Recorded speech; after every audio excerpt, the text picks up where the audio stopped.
Good evening, everyone. Tonight we're back with a bang for our latest ping pong show debate.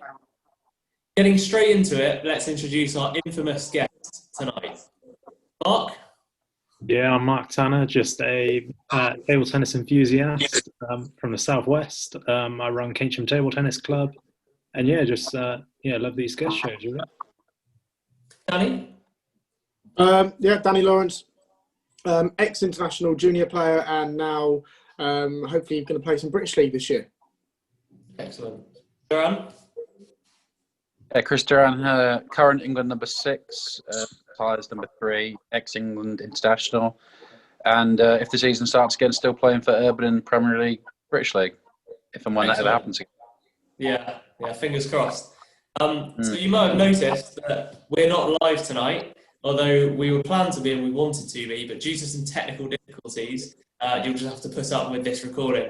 Nonetheless, it's still going to be as exciting as ever, and we're going to cover some very interesting topics.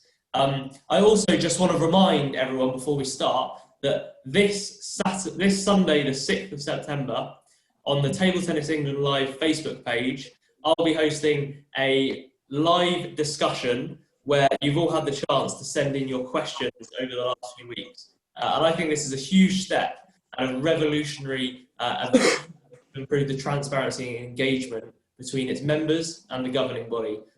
So really get that in your diaries and be sure to tune in on Sunday the 6th of September at 7:30. But without further ado, let's kick off with our first question of tonight. And I'm going to ask super fan Mark Tanner, who's followed the ping pong show ever since its creation, to ask and kick us off. Yeah, okay. I mean, it's a question that, a lot of you more elite players than myself might need to take a bit of time thinking about. So I'm going to ask the question, but then answer myself to give you guys a little bit of breathing space, all right?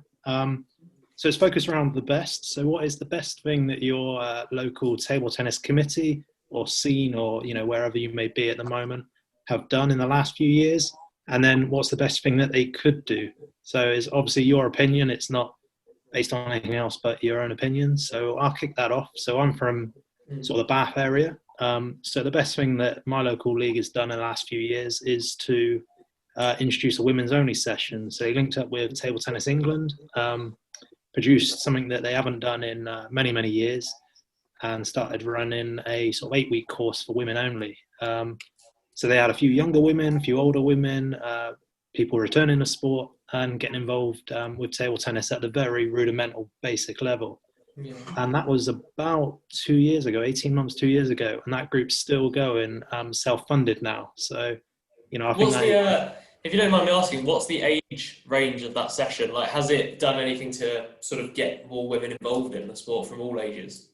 Yeah, so they, like I said, they had a few younger women. It was mainly like an older scene, so like people returning to the sport or trying it for the first time, which was really encouraging to see. And like I said, it's been going about 2 years now. So you can measure success by saying, like 50% of them have gone on to play league or areas like this. Personally, I don't judge it in that respect. I just think it's better to get anybody who's fit and able to get on a table and start playing the games. That's what, they've luckily done. And, all the women are very infused about it, and hopefully in a few years we'll see a few more in our leagues, which is desperately underrepresented at the moment. Yeah. And then the more controversial bit of my question, which might ruffle a few feathers for local league people, is the best thing that they could do, in my opinion, is to link up better with Bath University and Bath Spa. So for those who don't know, Bath is a little small town, very wealthy town. We've got 2 universities on either side. Yeah, that's where I've seen you before, actually. And yes, so when I was a teenager growing up, there was a couple of university teams, and that was a good few years ago now. Yeah. Cheers. No, I mean, yeah. So we're a bit longer in the tooth these days, I'm afraid. Yeah, us too. Yeah. But yeah, so there was, a good buzz around like university players playing. It was good for us locals, teenagers growing up, to try and beat the students. And, there's always a big rivalry between locals and students wherever you go in any part of the country at the minute. But yeah, then that gradually petered off to nothing. I mean, some of the Bath League committee, etc., might have been a bit stuck in their ways and don't like students join in in, say, October or late September, whereby the league starts earlier than that. And for whatever reason, that's just drifted away. So hopefully with, fresh batch of students each year, hopefully more enthusiasm for table tennis, and we can get some students back in. But I think it's going to need people from the committee and the universities to, really come together and make that happen. Yeah. I want to pass on, if I can, pass it on to Liam, I think, as the give the other two a bit of thinking time, a bit more thinking time anyway. So I think, I'm from Reading, so I've played many years in the Reading District Table Tennis League. And very recently, having returned from university, signed back up to play for Ollop Impact, Division 1 Reading League. So I think that, first of all, the attitude of some parents and some players who are juniors is potentially wrong towards local league. So I think some people view it as sort of, we don't want to play against that quality of player, or, they're not doing sort of conventional play. I don't want to waste my time with it. But actually, I think the best thing that local leagues have done is when they foster juniors to come and play and encourage them to play in that local league, because then they get the exposure to play against a completely different type of player. And it gives you, skills all round, not just in your game to play against someone with pimples, but also confidence to go on and play against different styles and not be phased when it comes to real matches. So I think local leagues really serve that good purpose. I'd recommend any young player, whether they're under 15 or even under 18, whatever, to sign up, give it a few seasons, especially if they've got a whole variety of types of players. So I think, in the general sense, I think local leagues serve their purpose well in that respect for those types of. Are there any local clubs doing a better job than other local clubs you just want to shout out in your area? Having grown up in Reading, so I've been part of Kingfisher Table Tennis Club, so I can only speak on my experience with them. And I think that Ollop have done a really good job of pushing people to play in the local league, signing up for teams and pushing people to their limit. So if you're maybe a Division 3 standard, putting you in a Division 2, Division 1 team so that you get that exposure. And again, Kingfisher have got the most teams in the Reading League, so there's lots of opportunity. But it is really on the responsibility of the player and their parents at that young age to really want to engage with that. In terms of what they could do better, I personally think that I would like to see a few more local leagues experimenting with the two-man team structure. I think three-man team, it goes on very late. It gets, it puts a lot of players off. I mean, me personally now, being a young professional, not having too much free time, I'd really enjoy just having one team member on a night. Maybe the team could be comprised of other players, and then playing that doubles, playing sort of that sort of format. I'd like that sort of experiment. And yeah, I think going forward, again, overall, just promoting younger players to play in it and potentially being a bit more innovative rather than keeping the same format they've always had. But I'd like to pass it on to Danny to add on and give his experience from his local league. Yeah, so my experience actually come when I was probably 18, when I just moved back from Grantham and playing full-time. When I started to just play once or twice a week, still practicing a little bit, playing the odd bit of British League, I signed up for the local league. And their best decision in my mind is also probably their most controversial decision against the other people in the league, because they made it one night event, like a centralised venue for the whole league, once a week in a centralised venue, which for me, I didn't want to commit to being there till 11:30, 12 in a church hall, but I didn't mind committing, getting there at 7, being done by 9:30 in a warm sports hall, and you still got a night to, now as I'm like Leon, I'm working one night a week's okay, and I'm home by 9:30, in bed by 10:30, it's all okay. But I think that's probably gone down quite controversially with the older people, especially because they like the whole tea and biscuits in the middle of the game, refreshments, and then they ain't got anything to get up for. That's if they ever get up at all. So, it's just, I think it's gone down well for the younger people, but controversially for the older people, because that's their evening entertainment. I know a lot of leagues are looking at that, and I think a centralised venue is certainly very appropriate for a lot of leagues, and they should definitely get into it a bit more. And it also, people are meeting every week, and then that kind of stuff. You might meet new people that you can practice with and stuff like that. It just. But then I look at people like Rory Scott, for example, who enjoys playing a different league every night at a different venue, and there's a lot of people in my league that play the Tunbridge Wells League, the Maidstone League, the Bromley League, and they're at different venues every night. And I don't know if that's centralised venue, because someone's got to pick their night, and you can guarantee that any organisation is not going to be considered to any other league, so they're all going to have on the same night. So it's a catch-22. Yeah, I think definitely though, local leagues or anyone, people, the structure and table tennis needs to be more open-minded to trying these things. Structure. It doesn't mean the next season you have to play there if it doesn't go down well. But let's try. No, there's something I did play for a long time. It was called the Bing Hall Super League, which is my local club, and you'd have the good player or the better player, and someone would always play with a younger child, like 11 or 12. So. And it was all down the local club. You got there at 8 o'clock and it finished by 9:30, and you played 2 singles and a double. And it worked out quite well, because you'd have obviously predicted the weaker player would lose to the stronger player, vice versa, and it would always come down to the doubles. Yeah. So it was that's getting another perspective, Chris. I know for facts that you've won multiple Northamptonshire and Northampton men's titles. So you're wrong. Am I really? I never won it. The Northamptonshire. I lost in the closest I ever got was, I think I lost in the quarterfinals to Greg Yarner, who was my coach at the time, in 5 sets. Who ended up, that was the only year he won it, and then I never played it again because it always had a habit of clashing with things. I won the Kettering closed a few times. Okay. Did you I come back and play? Yeah, I haven't. Things like the Kettering close, did you see that as a important stepping stone for you to go on to play better or not? Yeah, look, for me, there's a couple of things, and I just want to say, first of all, everyone's made very valid points so far. I don't think anybody would argue with what any of us have said at this point. I mean, for me personally, Northampton has this habit of producing one exceptional male every sort of 8 years.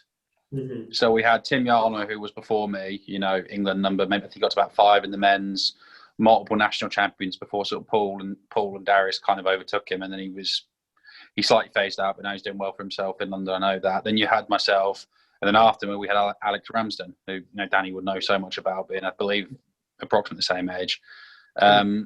But we haven't necessarily ever, because we're a fairly small camp, we've never really had the strength and depth. So for me personally, I played local league, arguably a year or two too long, because I didn't have anything else really. Yeah. But what I personally used it for was, practice serves, try and be more aggressive on third ball, things like that. So I think you can certainly get something out of it, but I am leaning towards what Danny said in the fact that I do think it goes on too long.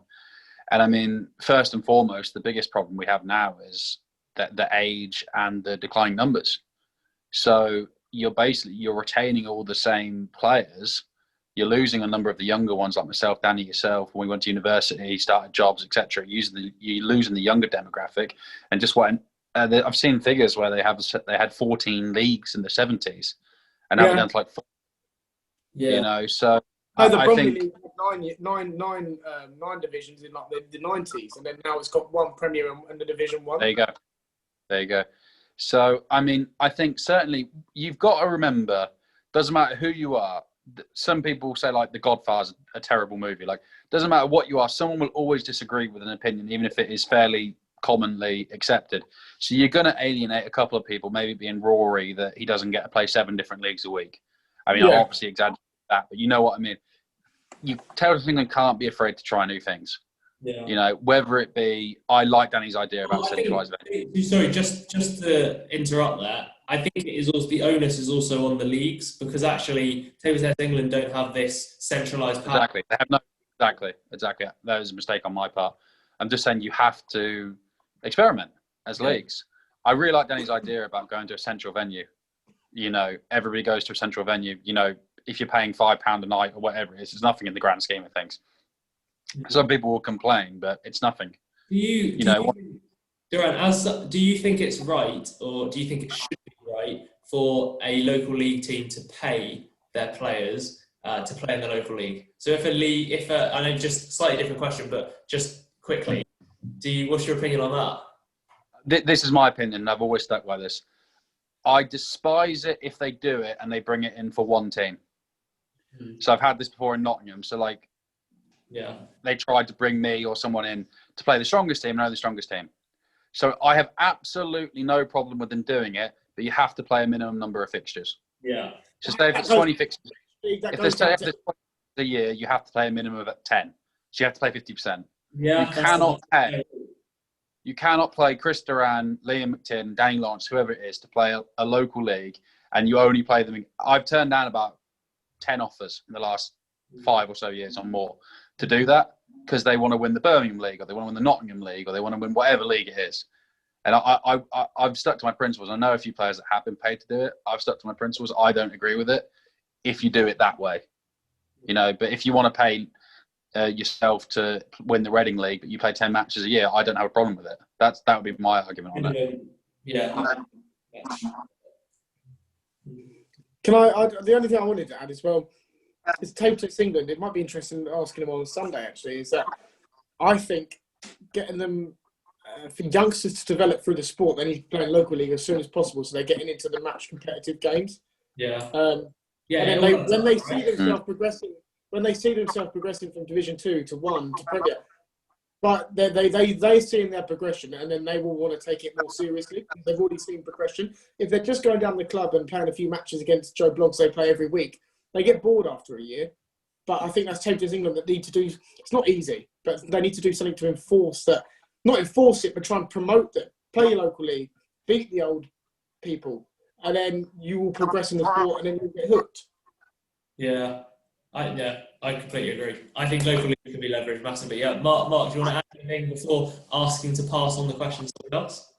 I mean, I like the central venue idea, and we've tried the 2-person league in Bath. It's went down with semi-success, but I think it's going to go ahead whenever we can play again, in the future now. But next question, I guess. Let's hear from maybe Danny, see what's going on. Yeah, so my question was, because I had a conversation with my granddad the other day, actually, about how has COVID, do you think, affected people at different levels of the sport? And I don't know if you want me to explain my reason for why I've asked the question, or should I go elsewhere? No, sure, you go ahead. Yeah, so the reason I thought about this, I was thinking of more the elite level, kind of the people, I was thinking of the people that are last year junior or last year cadet, who was maybe have had a string of 3 months where they're playing their best tournaments. And then the European youths, or the thing they were coming up to is then being cancelled. Like that had been me when I was my year of 17 and I was playing my best total. I'd have been gutted. That's what and you've now lost that a year. And also the people that are 12 and 11 who have got that buzz and training every day, they've now lost a year, which is a massive amount of time when you're developing. And I don't know how, maybe, I don't know the local league, so maybe Mark can give us a better insight on that. But people are going to be missing the local leagues. People will be like, the amount of divorces because blokes aren't going to table tennis on a Wednesday night must be a joke. But it's true, like, people are missing table tennis. But I would be gutted, for example, if I was, not that I ever was, but if I was European number 1 junior and I was going to win my the best chance of winning my European Championship, and that's now been taken away, oh my God, I don't know what I'd do with myself. Yeah. And I'll pass that to... There is one person on the call. I mean, Duran has basically had, you could probably model an outcome saying that he's probably lost about 3 Grand Prix because of COVID. Yeah. So, but it's true. It is true. If you were at uni, when you were at uni, you started to rely on those money, thinking, should win that one, should win. But I know it's not a massive thing, but it all adds up. But I'll pass that to Liam. Yeah. Well, I'm actually... So, look, I understand that there's probably a few different strands of COVID impact on table tennis and people in table tennis. And I think you've got the juniors, the younger people, the people where time is really essential, that Danny's pointed out.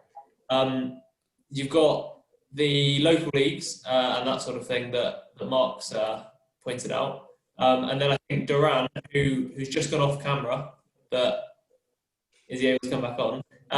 Duran, and then you've got the performance side, and I guess the competitions that have gone. But actually, I'm going to take a different strand, And mine's going to be on the welfare, because I think that actually having now table tennis being a part of my life where I do it to relax, I do it because I enjoy it, I do it for the social side, actually 4 months, 5 months without clubs open, not being able to practice, no tournaments, that's a really, it's been really quite tough on a lot of people.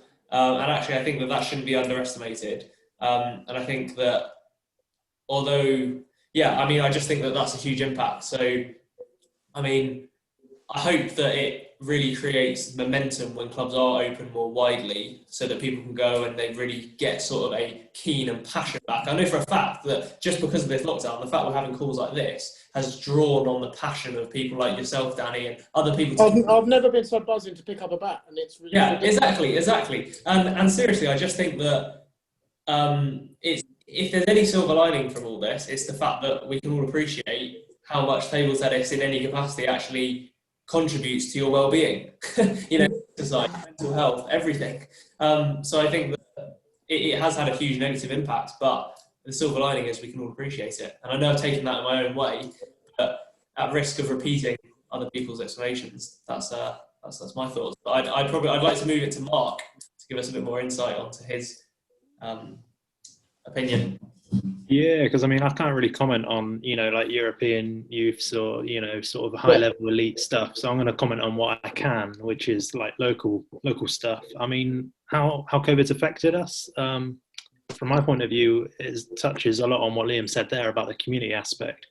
Because just before lockdown, we started Keynsham Table Tennis Club as an independent club from our venue. So we started to run it independently, and then we had, I think it was 3 sessions, and then it stopped. But then it's kind of, I'm then looking after a flock of players under my own wing. And, we cater for ages from 12 to 83 years old and everybody in between there. So the amount of messages and support that's come through from them wanting to play again, when can we play? A lot of keen members even posting me tables on Facebook that we can buy and put up elsewhere.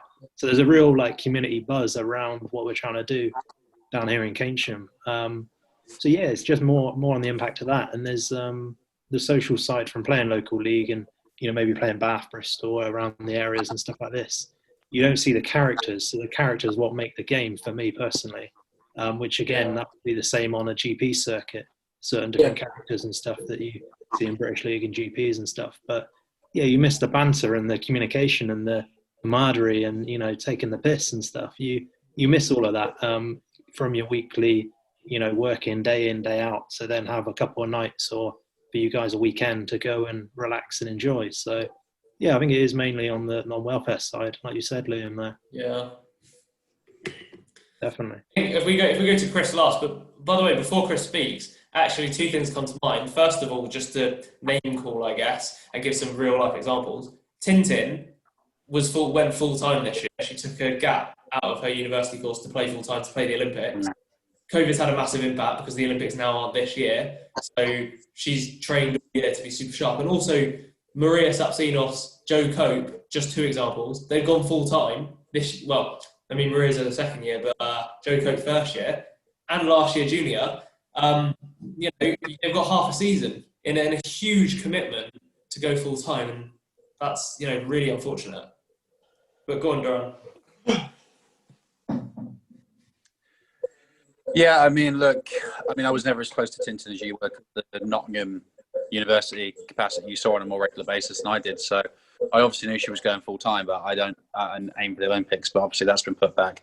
There's the very, very rare case where COVID's almost been a positive result for someone like Will Bailey, who would have missed the Olympics or Paralympics for injury. And now he gets a blessing in disguise. He thinks his Olympic dream's over. Now he's been given a miracle out of nowhere. It's like everything you got. It's 99% negative, and there's that 1% positive. So it all affects us in different ways. Almost for someone like Joe Cope and Sam Wilson, who I used to coach myself, they can kind of escape it a little bit in Sweden. But I've been in constant contact with him and a few other friends in Sweden. And even in Sweden now, it's finally starting to hit. Now the regulations are more serious. So, the only thing I can compare it to was when I was coaching Sam full time in England. they went to a water park abroad for the European Youth, and he snapped his leg. So he missed the European Youth. So, I mean, I saw firsthand how devastated he was. Yeah. And that was through a freak accident. So, I mean, quantify that by a few, because you have absolutely nothing to control it with. I mean, like Danny said, could you imagine going to your first European Youth, or if you're a serious, let's say it was the golden era of us in 2009, or 2008, I should say, when Paul was going to win gold, Darius gets a bronze, Gavin wins gold, Liam got a bronze, they got doubles medals, etc., etc. Can you imagine telling that team that European Youth's never happened?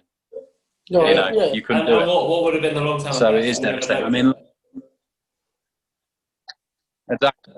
exactly. I mean, they got extra funding as a result of those results. So everything gets, what do you call it, the butterfly effect? Everything has a knock-on effect. I mean, on my end, I mean, I haven't hit a ball properly since Nationals. That was February. And, you know, I've started a new job up in Boston. I'm isolated from the table tennis community, and having no table tennis to fall back on, it certainly affected my mental health in some capacity. You know, Liam expanding the mental health awareness within table tennis England at the moment, you really see, from my point of view, it's not just a financial, it's a lifestyle, it's everything. I mean, we've grown lifelong friendships as a result of this sport. You know, Liam and Paul, you two are like brothers now, you know, as a result of going to university. And now, would that relationship ever happen in table tennis? No, you've never met each other. Well, I think table tennis goes far beyond. Just to clarify, that's not Liam Pitchford and Paul Drinkle, it's Liam McTiernan and Paul McCreary. Sorry. You don't know, you might have got a secret friendship with Drinkle while I wasn't paying attention, you know. But no, I mean, look, I mean, on my point of view, personally, it ruined, I believe, Archway would have been British League champions last year. You know, I 100% believe that. And by a very poor technicality and judgment, in my opinion, they awarded the title to Urban, which is a conflict of interest now because I'll be playing for Urban next season. But, you know, so look, it affected my financially. It's affected me physically. Yeah. Because, you know, you work in an office now Monday to Friday. You don't have the opportunity to go then play, train. Bagley, for example, has gone to Poland. He's just buggered off to Poland for like 3 months to get away from it all because he just doesn't want to deal with COVID in England. Yeah, I mean, it is what it is. We've all got to find, you know, strength in these hard times, I guess. Yeah. And I guess, Danny, who do you want to pass the next question to? The next question I'll go to Duran. What was the next question? It's your question. Oh, it's my question. Oh, okay. Yeah, my bad. In my defence, guys, I was a last-minute addition to this. I didn't prep much. Thank you very much for stepping in. Liam did call me right as I was leaving work. So, yeah, just everyone's opinion, really, on the no coaches in the corner. What would we say, policy that's been implemented for is it the U12 National Cup? Yeah. That's been implemented. I will pass this over to Liam first. See what you think of it. So this has been a hot topic, right? It's been one that's a lot of people talked about on social media. A lot of people have given sort of opinions on it. I think there were some other changes in the article which also sparked like debate and discussion. So I don't think it was that alone. However, I think on a personally, no coaches at the U12 National Cup. Again, I mean, my personal view is that, again, why not give it a go? As in, I know it may be unpopular with a lot of people, but actually, if they do it for that one tournament just to experiment, they never have to do it again if it doesn't work or if it's, you know, a really bad idea. I'm not saying implement that across every tournament the whole year. I'm just saying it shows initiative that they're willing to give it a go and let's see what the outcome is. I mean, I think coaches, it's unfortunate because coaches are like a pivotal part in any level of sport. In terms of, if you play at the Olympics, you're going to have a coach. If you play at international, you're going to have a coach. If you play local league, your teammates are going to coach you. So there is not going to be too many situations where you may not have a coach unless you don't want one. I mean, I used to not have coaches at tournaments, and then she used to go up to Danny or Duran and say, "Can you guys coach me for this match?" So, you know, in many cases, you're going to have a coach. I guess the question is under 12 too young, potentially? Maybe they could have done it for the U15 National Cup, when sort of you've got a bit more sort of mental toughness that's developed. And I guess that's the idea of why they've done it, to try and improve mental toughness for younger players. And I do get that rationale. However, yeah, I do get that rationale. And I think it's a difficult one. I think I find it hard to believe that one tournament a year is going to improve the mental toughness that much. So therefore, is there any point in doing it? However, the other side, which is the one I sway to more, is go see how it works. If it turns out to be an absolutely awful idea, then never do it again. I certainly don't think that coaches should be stopped at every tournament across the calendar. I think they're a great idea, coaches, and I think that tournaments should embrace the coach and player culture. It's just on this one sort of test event, I don't see it as a problem. I'd like to pass my opinion to me. Yeah. It's something I've been quite vocal about on Facebook, because I think for one tournament, it's an absolute. What are they looking to achieve? I know they put all these what they're looking to achieve on the website, but what is it actually going to achieve at one tournament under 12s? When arguably they're the age range, as you were saying, that actually need a coach a bit more, not for table tennis mentality, just because what 11-year-old do, they want to go back and speak to someone in the corner if they're losing badly or whatever. And also, I don't understand it. The under 12 National Cup is going to be probably for 90% of the players their first national experience of a tournament, and it's a tournament that will probably stay with them. Not forever, but it could guide the way for them either never playing again or really pursuing not a career, but looking to develop in the sport. And what's the point of them not having a coach at the under 12s and then hating it or enjoying it and then going to a 4-star the weekend after and not being able to deal with not having a coach or playing against someone else with a coach? I don't think coaches don't get as much credit as they do for people's achievements. Sometimes I go back to our age group, Liam, with Helsham with his dad in the corner. I believe Helsham would have never been the player. Well, this is my opinion. His dad in Helsham's corner was when Helsham played at his best. And when he had for England and didn't have Helsham, his dad in his corner, he didn't always play so well. And it's something that you're not going to run away with. ITTF are not going to say, right, no more coaches. And so why even try it? It's and you're not going to build any mental awareness. All it's going to do is help the players that have played tournaments before and already know what they're doing a little bit more. But at the under 12s, it just seems a bit young to be taking their maybe the only person they know at that tournament away from them in the corner. But again, you've got to try it. But it's something I don't think will ever happen again. Mark, do you want to give your opinion? Yeah. I mean, how important? I'm being a bit naive about this, but how important is that National Cup to in the youth development calendar, if you like? Just being a bit naive. No, I think it's pretty important. I think they do. The second important after the actual outright national championships. And I'm pretty sure those results do impact like Euro Minis and stuff selections. Yeah, okay. Well, with that into consideration, because I don't know the elite setup as well as you guys, then it does seem very bizarre to have it at that stage of their development, especially being so young. But yeah, especially when you can have coaches, like you say, the next weekend or the next tournament you play, or going further up in your career. But as people have been calling for on a lot of these talk shows, and more radical views from Table Tennis England, so potentially experimenting with it on a one-time basis, potentially. I've read the article, given their reasons why, and to develop mental toughness. I mean, we're asking table tennis to be more flexible and be more accommodating to different styles. Then we should be praised for having this decision.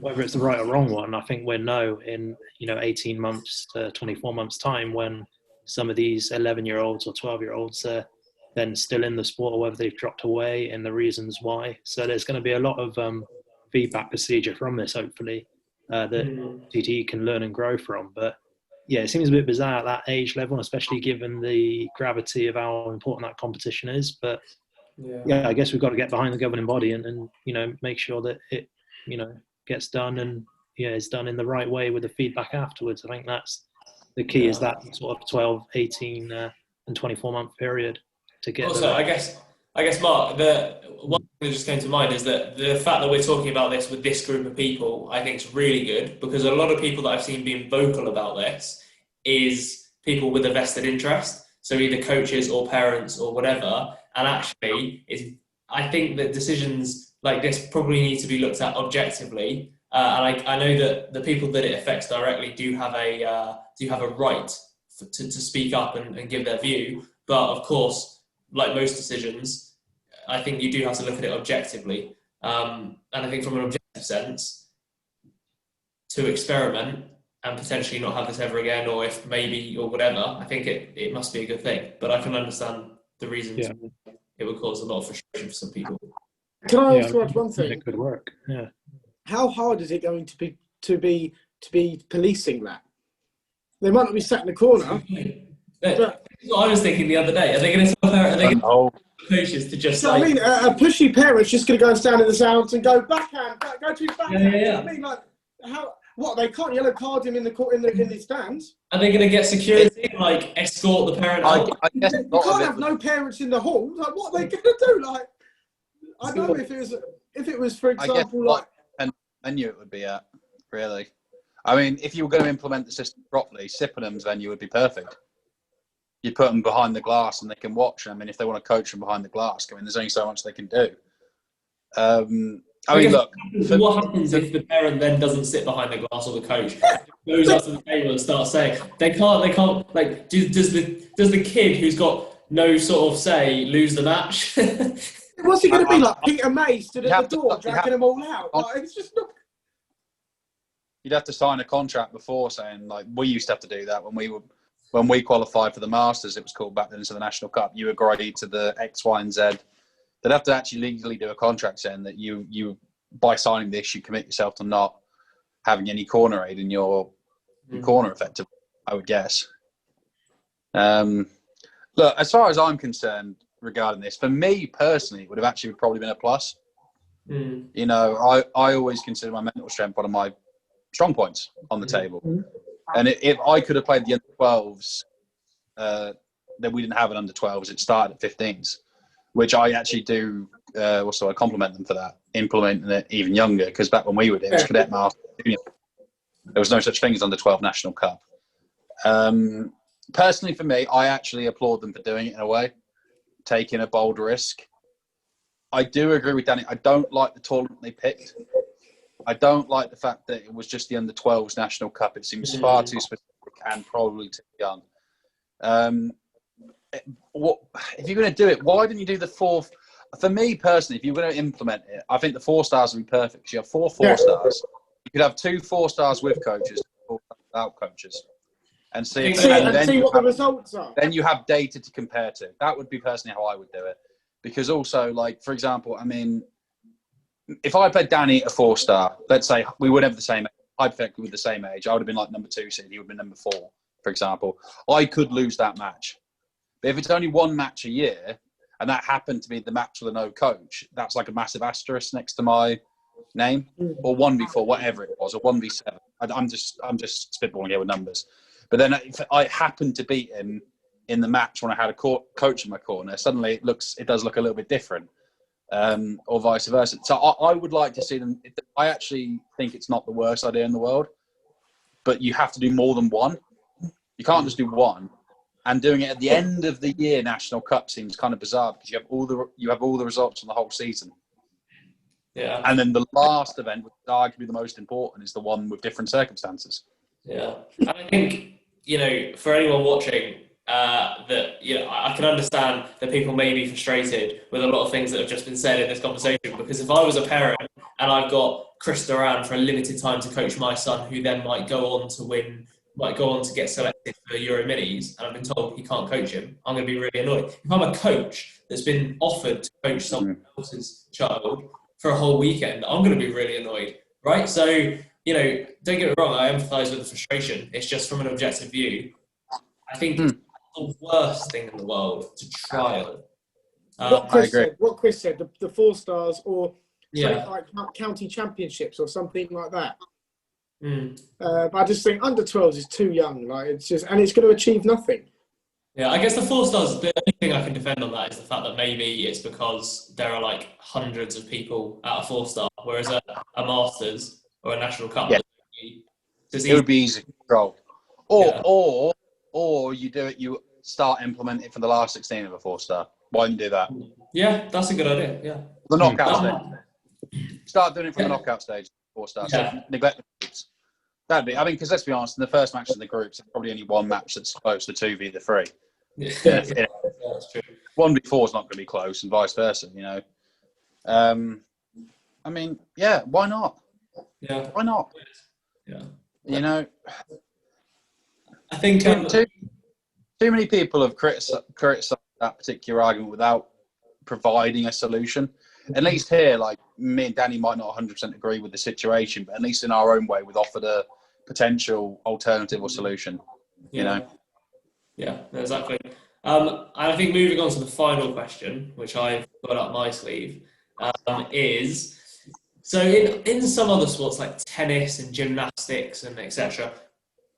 The nation competes in Great Britain. They don't compete as England. And given that there's been some fantastic players from some of the British countries and UK countries, like Rumgay, like Jenkins, like Adam Robertson, etc.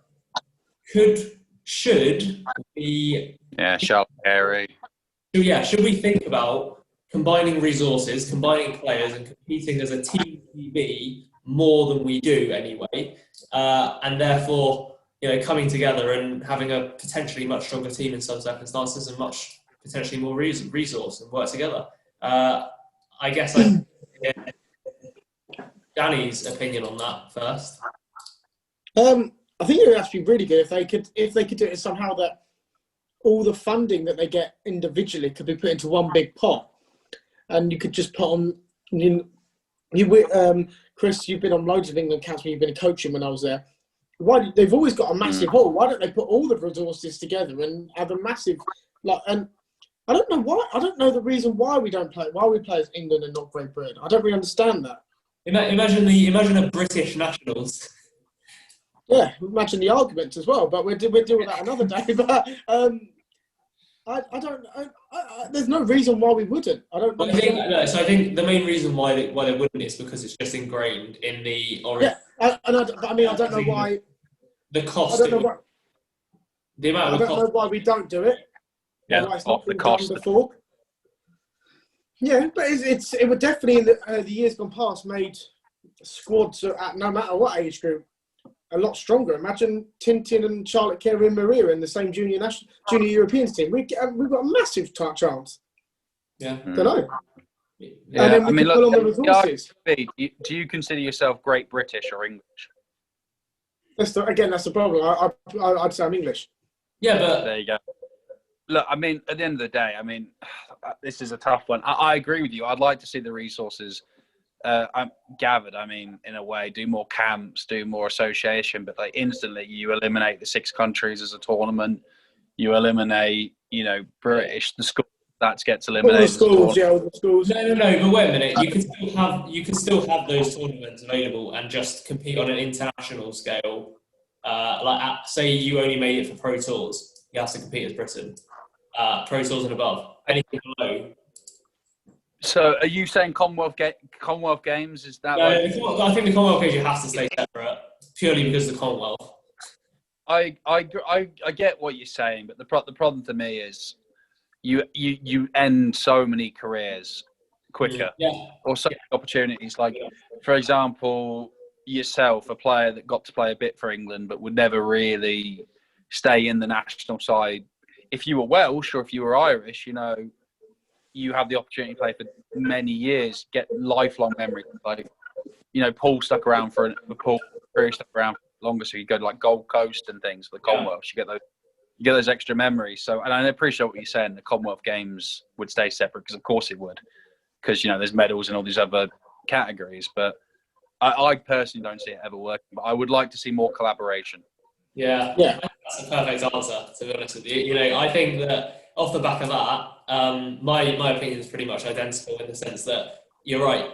Like me, Danny, whoever, the opportunity to play at schools level or an international level on that, the other nations, is sort of really, really important for someone coming through in their junior career, and it gives some fantastic opportunities that wouldn't otherwise be there, especially to Welsh, Scottish and Irish and the other nations as players.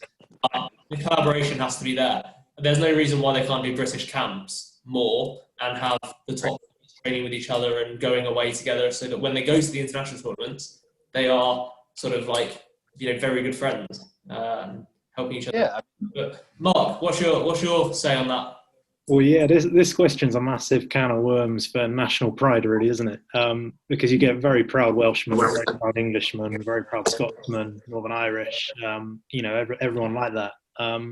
So I don't think absolutely merging all the teams at the top level together to compete as Great Britain, I don't think that would work. I mean, you saw the sort of oddity of the Olympic Games in 2012, the football, for instance, all those Welsh players and the Irish players and what have you coming together for the football didn't really work, and it's never been done again. But definitely sharing resources, I think, is a must. And I mean, you're be able to draw upon different people's experiences as you get to know them as characters and individuals when you do go to the same camps together. That's kind of a must and a kind of almost no-brainer. So if you're renting out one big hall, like I think there's a few other topics on topic shows talked about this, whereby you spend resource on like a national centre almost, or a national hall, and you got loads of spare room and tables that, why wouldn't you have Welsh, Scottish, etc. in that same hall? But yeah, very good good answers by the other two boys there, all three of you really, to share the resources is a must. But in terms of national pride, we could potentially open up a conversation to last for sort of for days and months really with this, different people's views. But yeah, definitely I think sharing resources absolutely must, yeah. What I would like to see a little bit more is, and they did it in Sweden when I lived there a bit, why not do more friendly matches?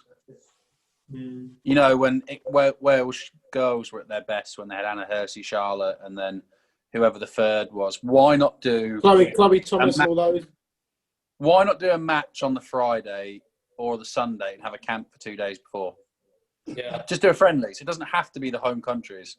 Why not bring like 4 Welsh, 4 Irish, bring them to Sheffield, for example, when we were at the EIS, rent that hall out for the day. The Paris still have the hall, but them to use that spitballing or wherever it is. Bring it to Ormsby, bring it anywhere.